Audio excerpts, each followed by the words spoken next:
Duolingo stock has crashed 66% from its peak, but the company is doing quite well. So is this a good time to buy the dip? Let's find out. At the latest share price, Duolingo has a market value of $9.3 billion. The company has over $1 billion of cash on its balance sheet and minimal debt, which means the enterprise value is roughly $8.1 billion. Meanwhile, Duolingo has reported $964 million of revenue over the past 12 months, $386 million of net income, and $355 million of free cash flow. That puts the valuation at roughly 23 times free cash flow. Despite the share price drop, Duolingo's recent performance shows little sign of weakness. Revenue in the third quarter was up 41%.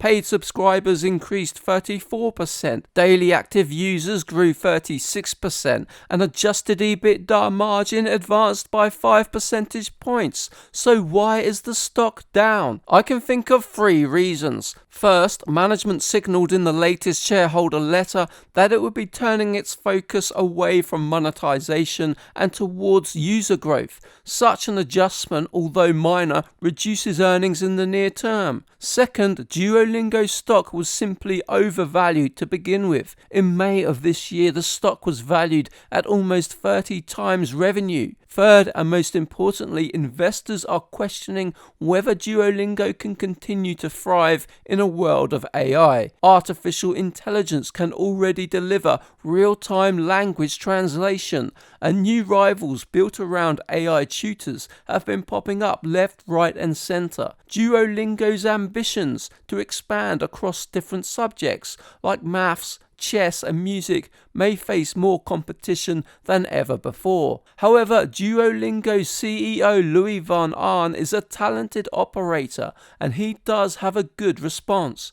He points out that Google's real-time translation has been around for over 10 years and it hasn't impacted his company's growth. People want to learn a language holistically, not just translate specific phrases on the fly. And while AI will bring new entrants, they will first need to compete with what Duolingo has already built. The company's unique advantage is its brand and gamified approach, which leads to best-in-class levels of engagement. That ultimately contributes to the company's excellent free cash flow margins of 35%. So to value Duolingo, I assume the company manages to grow its revenue at 13% a year over the next 10 years while maintaining its current free cash flow margins of 35%.